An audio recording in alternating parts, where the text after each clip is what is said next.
Greetings, we are in Senior English A and we are back now studying with Chaucer and the general prologue. You should be in your hymnals on page 108.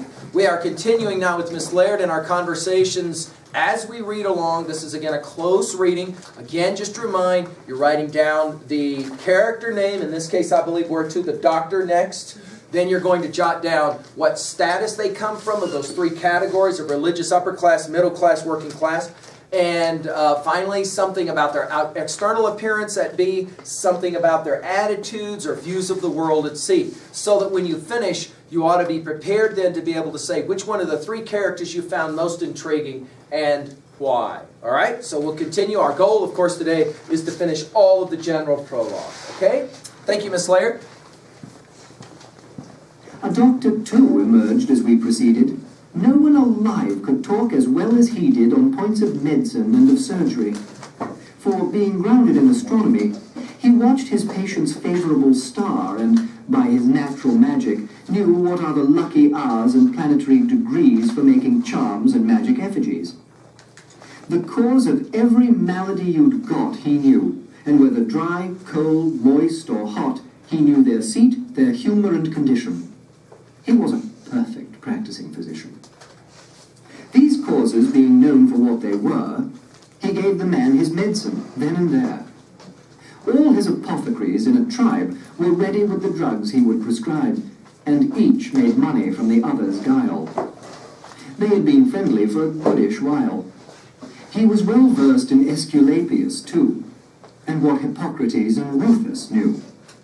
And Dioscorides, now dead and gone, Galen and Rhazes, Harley, Serapion, Averroes, Avicenna, Constantine, Scotch Bernard, John of Gadsden, Gilbertine.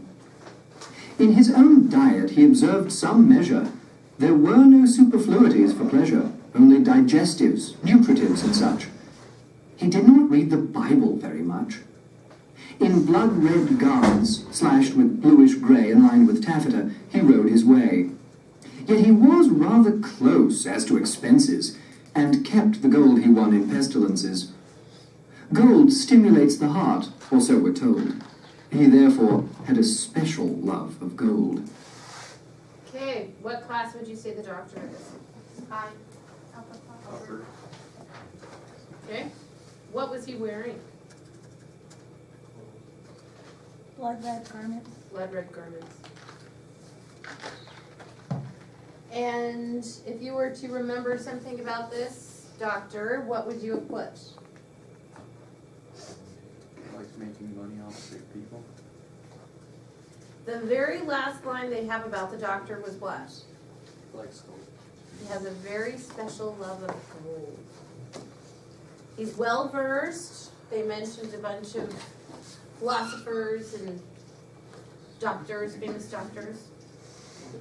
And he was, one other thing it said, very good at making a diagnosis, using the stars and what other potions you need to make. Okay, who is next? Me. Woman. What did you guys write down for the next one? Is it the woman in the bath or? Okay, I don't know. so the wife of Bath. All right, we are at the bottom of 108. A worthy woman from beside Bath City was with us, somewhat deaf, which was a pity.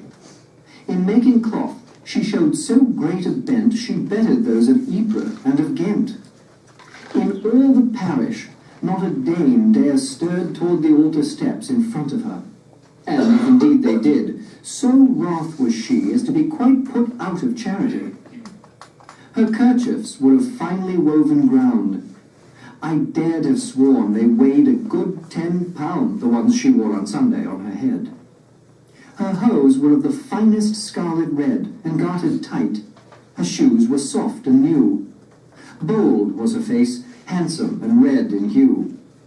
A worthy woman all her life, what's more. She'd had 5 husbands, all at the church door, apart from other company in youth. No need just now to speak of that, forsooth. And she had thrice been to Jerusalem, seen many strange rivers and passed over them. She'd been to Rome and also to Boulogne, St. James of Compostela and Cologne, and she was skilled in wandering by the way.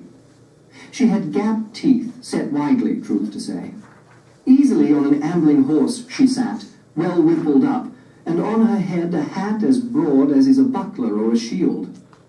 She had a flowing mantle that concealed large hips, her heels spurred sharply under that. In company, she liked to laugh and chat, and knew the remedies for love's mischances, an art in which she knew the oldest dances. A holy-minded man of good Okay, so for the wife of Bath, what class is she?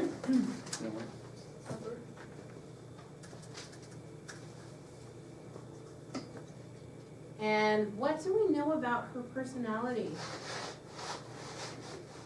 And by the way, if you look at that picture there on the right, that's the wife of Bath. That's a lady. To give you an idea of what she looks like. Oh, gross. What do we know about her? She has 5 husbands. She's been married 5 times. She's been married 5 times. That's why she's the wife of Bath. What else do we know about her?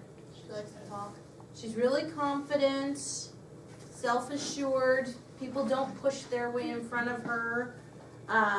Physically, she wears really fine, nice, new clothing.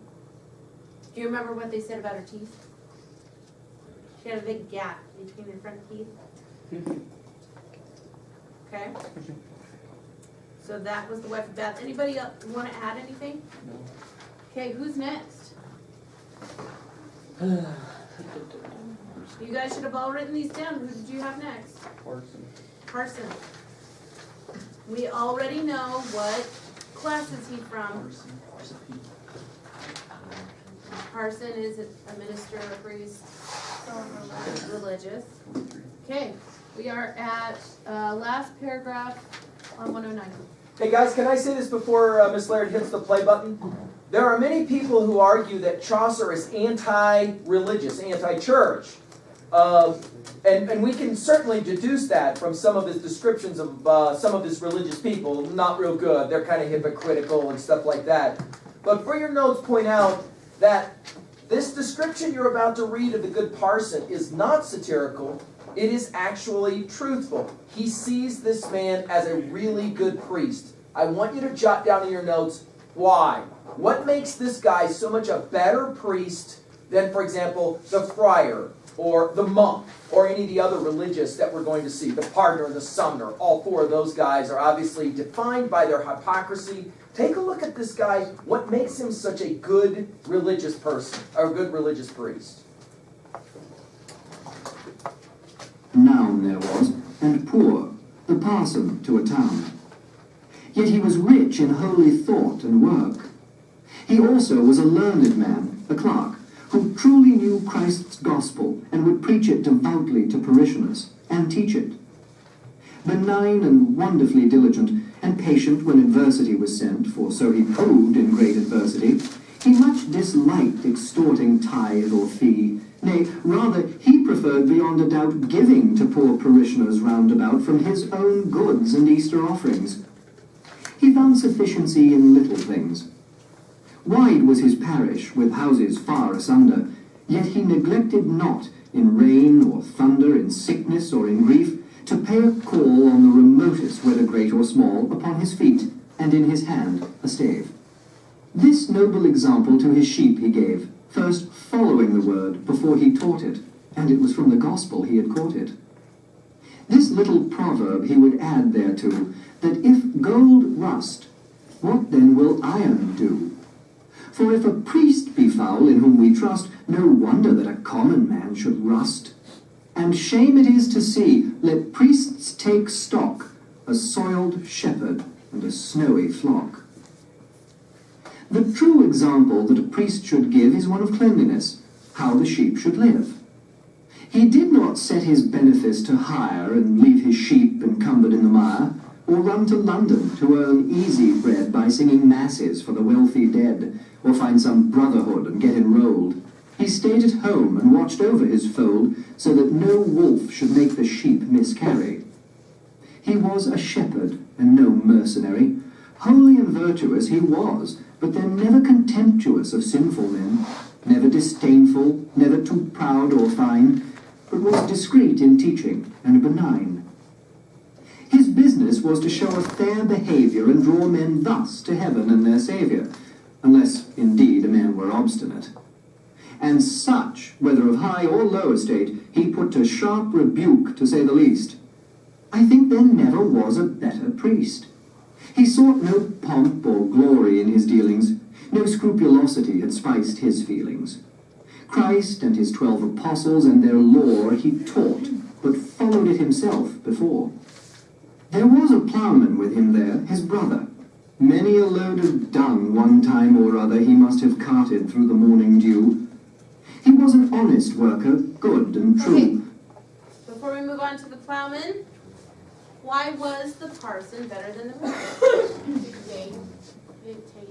He gave, he didn't take. That's a really good point.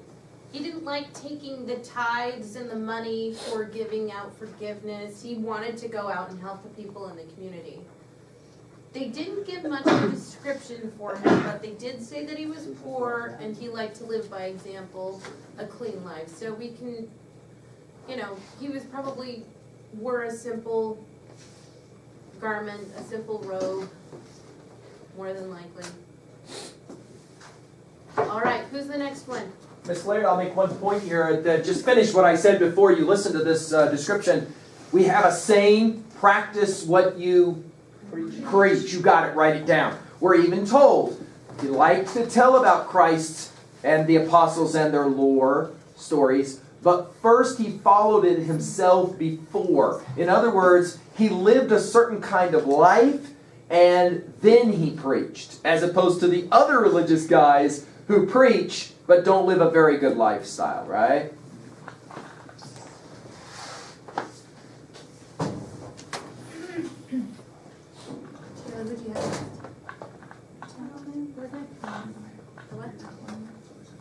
Plowman? Go to the plowman next. He shovels poop. This is one of the lowliest jobs possible. So take a while, guess what? Class this guy's in. Lower working class. Okay, here we go. We are at the bottom of 110. Living in peace and perfect charity, and, as the gospel bade him, so did he, loving God best with all his heart and mind, and then his neighbour as himself, repined at no misfortune, slacked for no content, for steadily about his work he went to thrash his corn, to dig or to manure or make a ditch, and he would help the poor for love of Christ, and never take a penny if he could help it. And, as prompt as any, he paid his tithes in full when they were due on what he owed, and on his earnings, too. He wore a tabard smock and rode a mare. There was a reeve, also a miller, there. Okay. What did you guys catch about the plowman? He was a hard worker. He paid his tithes to the church. He helped whenever he could.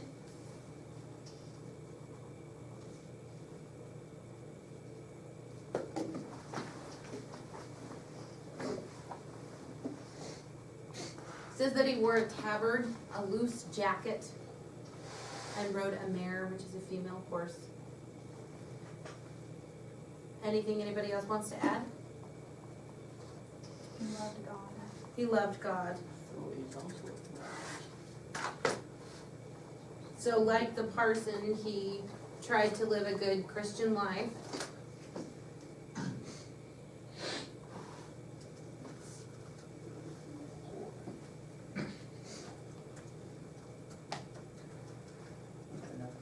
Who's next? The miller. We're in the middle of 111. A college manciple from the Inns of Court, a papal partner, and, in close consort, a church court summoner riding at a trot, and, finally, myself. That was the lot. The miller was a chap of 16 stone, a great stout fellow, big in brawn and bone. He did well out of them, for he could go and win the ram at any wrestling show. broad, knotty, and short-shouldered, he would boast he could heave any door off hinge and post, or take a run and break it with his head.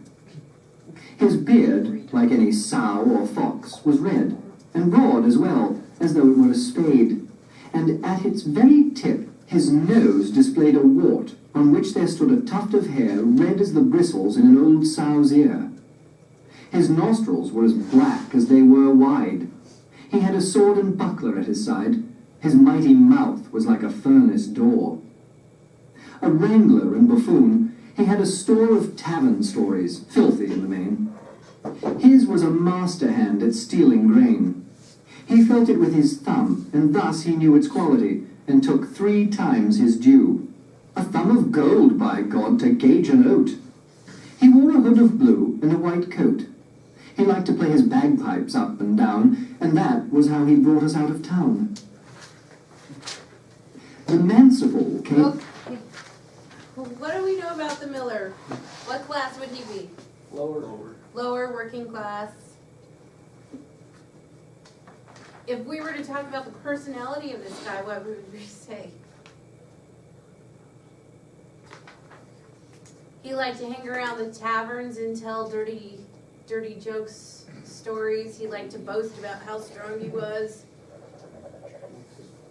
He would talk about how he could break a door open with his head, that kind of guy. We all know that guy, right? Physically, what does this guy look like? He's huge. He's a really big guy with a red beard and what on his nose? A wart. A wart. His nostrils are as black as they are wide or something like that. His breath was like flame. What does that mean?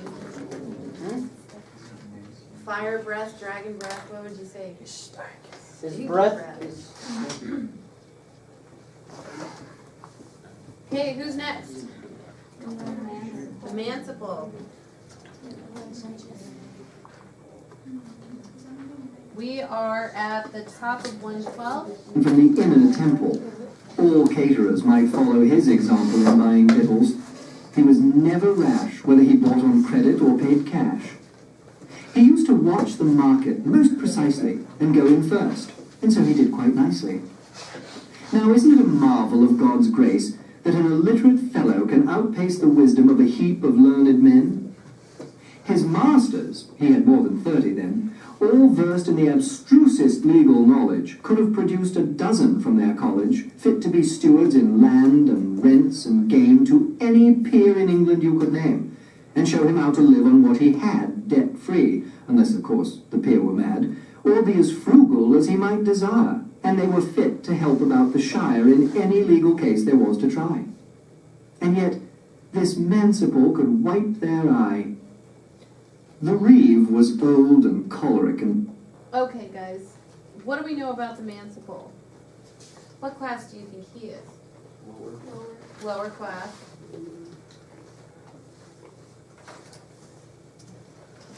Personality-wise, what do we know about this guy? He's really, really smart. Uneducated, but really smart.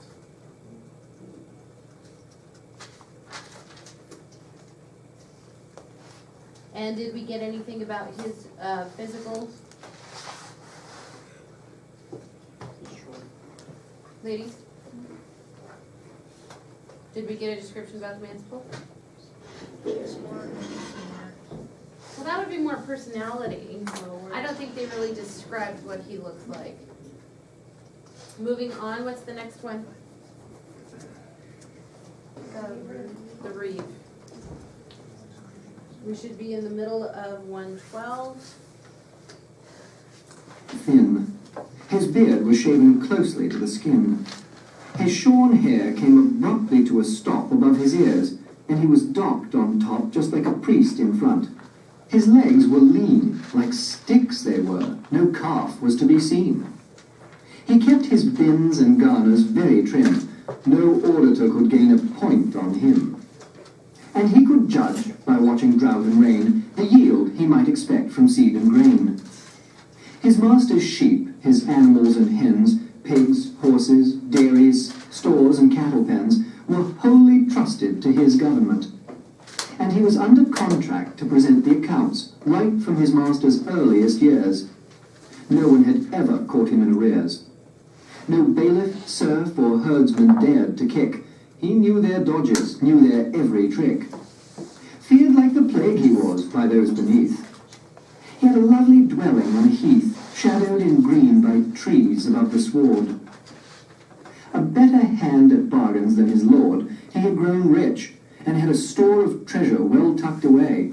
Yet out it came to pleasure his lord with subtle loans or gifts of goods, to earn his thanks, and even coats and hoods. When young, he'd learnt a useful trade, and still he was a carpenter of first-rate skill.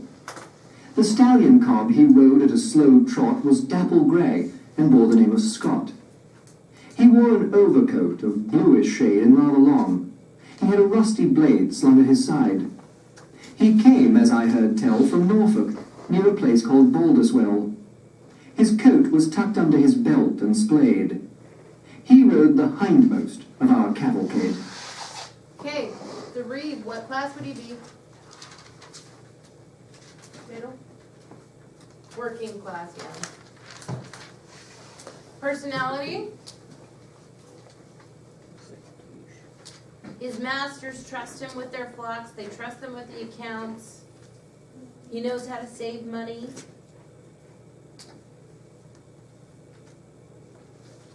Physically, what does this guy look like? He's really skinny. He keeps his beard and his hair cut really short. He wears a blue coat. Anything else that you guys might want to remember about him? Like loyal. He trades. And another skill that he has that his masters use is that he is a accomplished carpenter. He can build. Who's next?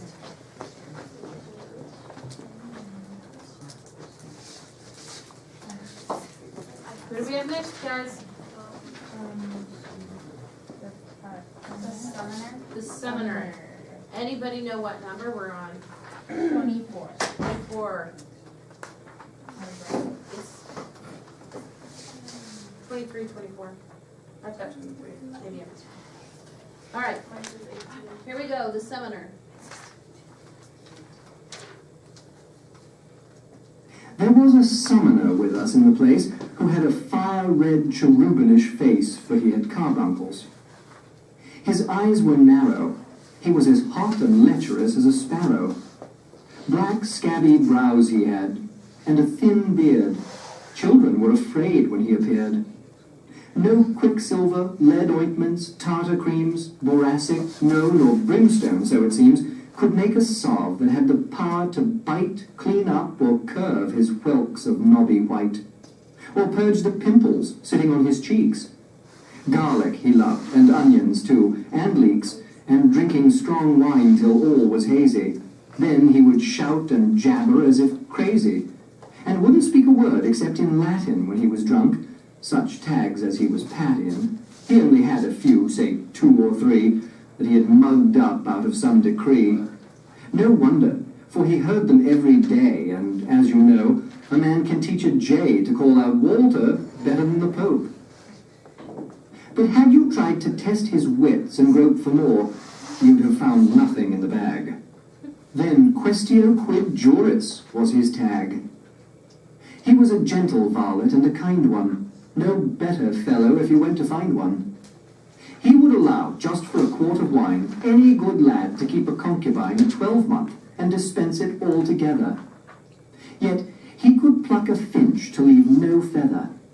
And if he found some rascal with a maid, he would instruct him not to be afraid in such a case of the archdeacon's curse, unless the rascal's soul were in his purse, for in his purse the punishment should be.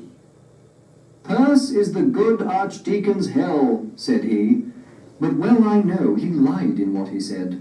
A curse should put a guilty man in dread, for curses kill, as shriving brings, salvation. We should beware of excommunication. Thus, as he pleased, the man could bring duress on any young fellow in the diocese. He knew their secrets. They did what he said. He wore a garland set upon his head, large as the holly bush upon a stake outside an alehouse, and he had a cake, a round one, which it was his joke to wield as if it were intended for a shield. He and a gentle pardoner rode together. Okay. So, what do we know about the summoner? What class is he? Upper? Lower? Lower class.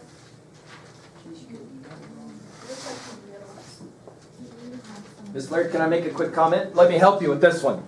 Because the summoner and the pardoner are very, very famous characters of Chaucer. They are both religious, so you want to write that down. But there is very little that they are going to do that is religious. The summoner is what we would call a spiritual bounty hunter, a religious bounty hunter.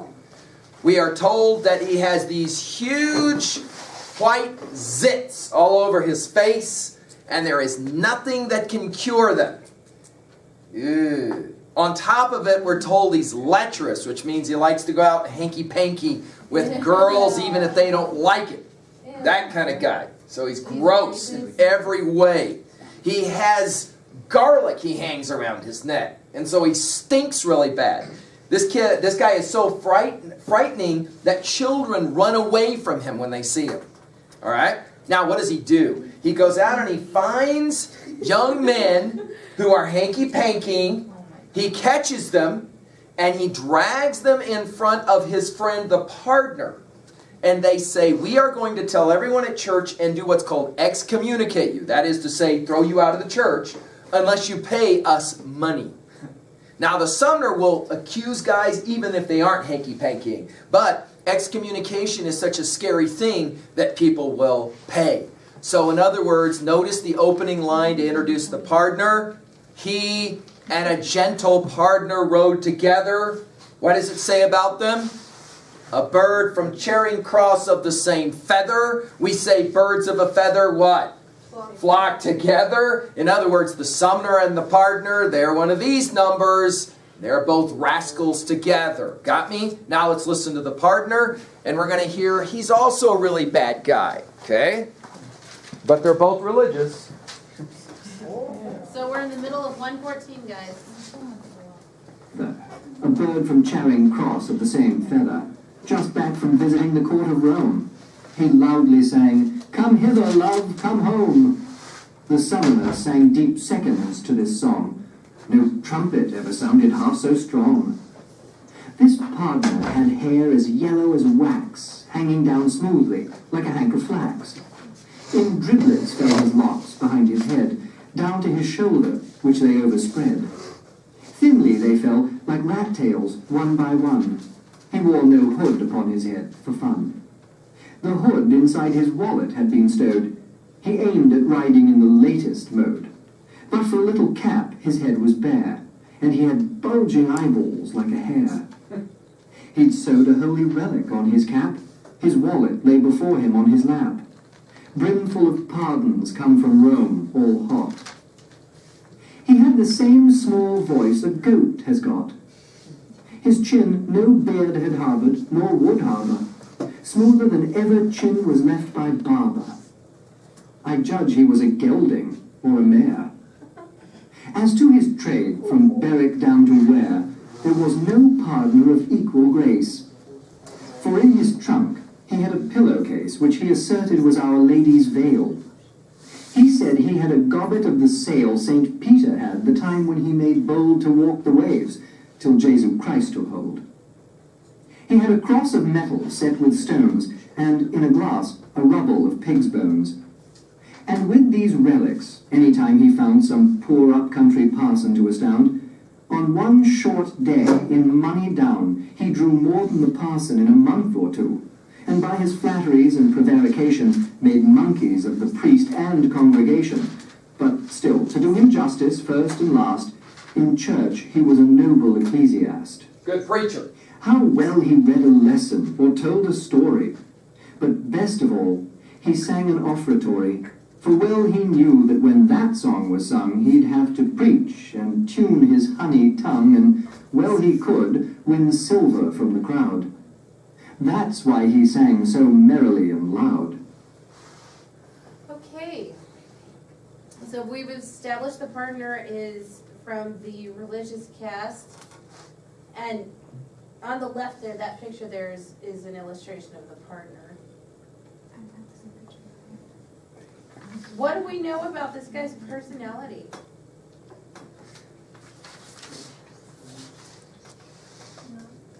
What does he do?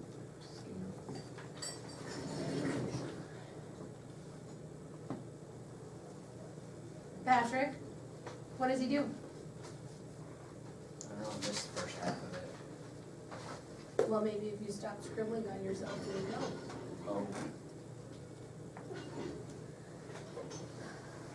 If you did something bad, you would go make a confession and pay him, and he would forgive you. Oh.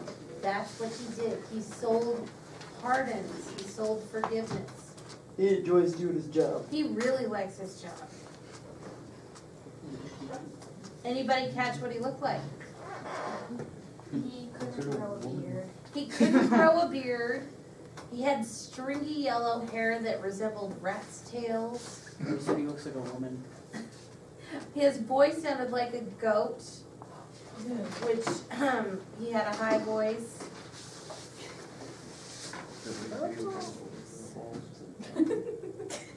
Oh yeah, he's a horse without balls. Okay. Who's next? This is what he says. Is it host? Where we at, guys? We're at the middle of 115. Anybody else after the partner? The tavern. And The bell. tabard was Oh, the that was the name place. of the Jake. tavern where they were at. So, yeah, the next person they will, first they're going to describe the tavern and then they're going to describe the host. So, middle of 115. Now, I have told you shortly in a clause the rank, the array, the number, and the cause of our assembly in this company in Southwark, at that high-class hostelry known as the Tabard, close beside the Bell. And now the time has come for me to tell how we behaved that evening. I'll begin after we had alighted at the inn. Then I'll report our journey, stage by stage, all the remainder of our pilgrimage. But first, I beg of you in courtesy not to condemn me as unmannerly if I speak plainly and with no concealings, and give account of all their words and dealings, using their very phrases as they fell. For certainly, as you all know so well, he who repeats a tale after a man is bound to say as nearly as he can each single word, if he remembers it, however rudely spoken or unfit. Or else, the tale he tells will be untrue, the things invented and the phrases new. He may not flinch, although it were his brother. If he says one word, he must say the other. And Christ himself spoke broad in Holy Writ, and as you know, there's nothing there unfit. And Plato says, for those with power to read, the word should be as cousin to the deed. Further, I beg you to forgive it me if I neglect the order and degree and what is due to rank in what I've planned. I'm short of wit, as you will understand. Now this part, Mr. McGee talked to you guys about this last week. What is he saying? He's saying he's lying. I'm going to repeat every single word, the way they said it, just how they said it, so I'm apologizing in advance for what I'm about to say.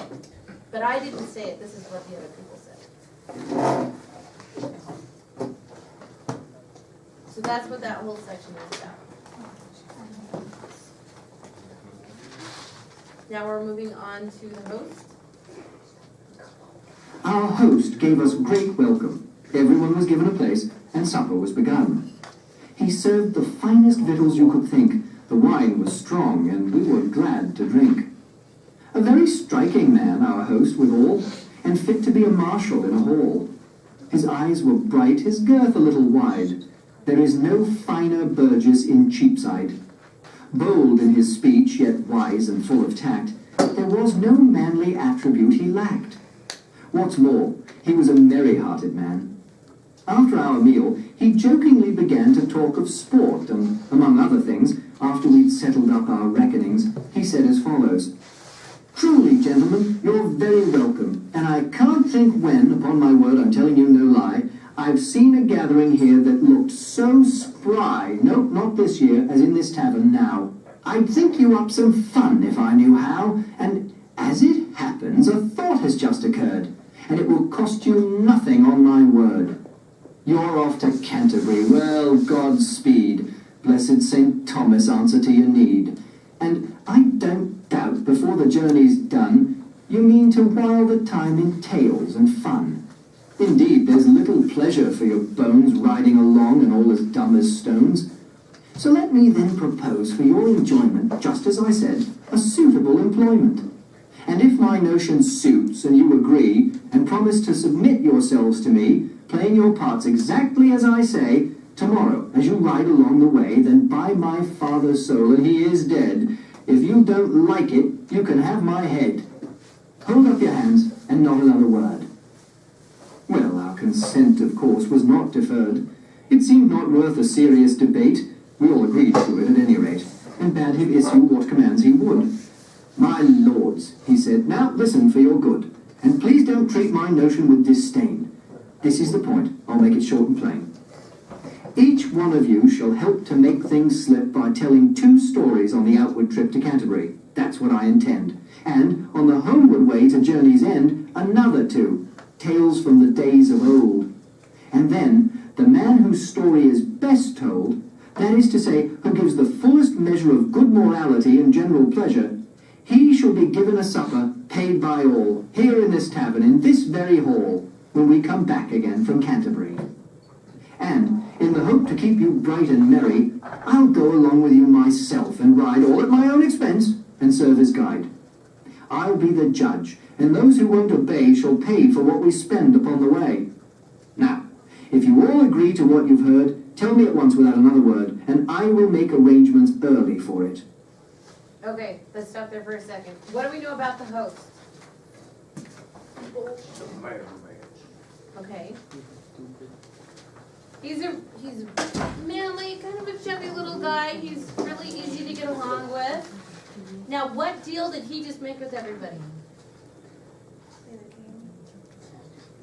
Whoever tells the best story, you have to have a story on the way there. 2 stories on the way there. going, 2 stories back. Whoever's got the best story gets A free dinner. A dinner. He'll pay for their dinner when they come back. He's gonna go along with the pilgrims and be the judge and the guide.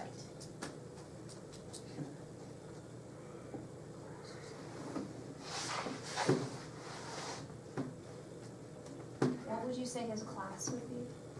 I would say he's working class.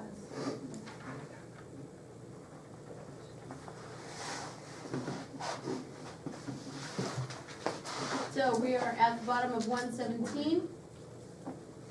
Of course, we all agreed. In fact, we swore it delightedly, and made him treaty, too, that he should act as he proposed to do, become our governor, in short, and be judge of our tales, and general referee, and set the supper at a certain price. We promised to be ruled by his advice, come high, come low. Unanimously thus, we set him up in judgment over us. More wine was fetched, the business being done. We drank it off, and up went everyone to bed without a moment of delay. Early next morning, at the spring of day, up rose our host, and roused us like a cock, gathering us together in a flock, and off we rode at slightly faster pace than walking to St. Thomas's watering place. And there our host drew up, began to ease his horse, and said, "Now, listen if you please, my lords. Remember what you promised me. If evensong and matins will agree, let's see who shall be first to tell a tale.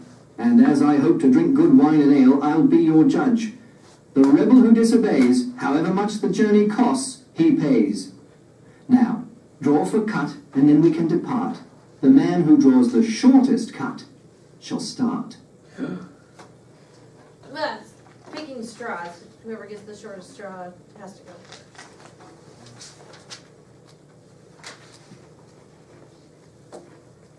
Okay, anybody anybody have any questions? Any that we need to go back over a little bit? Okay, guys, so final comments for your notes.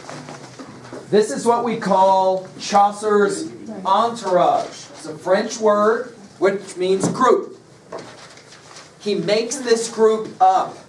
The reason he makes this group up is he wants to tell stories, but he wants them to be the mouthpiece of the stories. But Chaucer is more interested than just the story, which is why he's going to have, I hope you're writing this down, he's going to have every one of his characters introduce themselves. That he will call their prologue.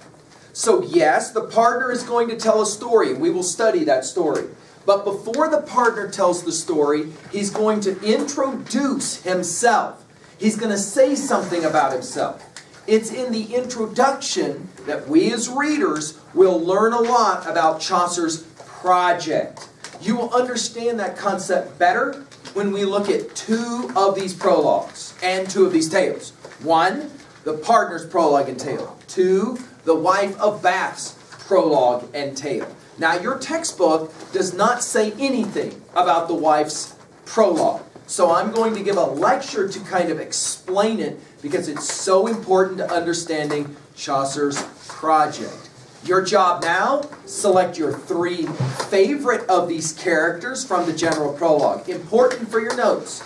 Make sure that you quote lines from the text about those three characters. We call that what?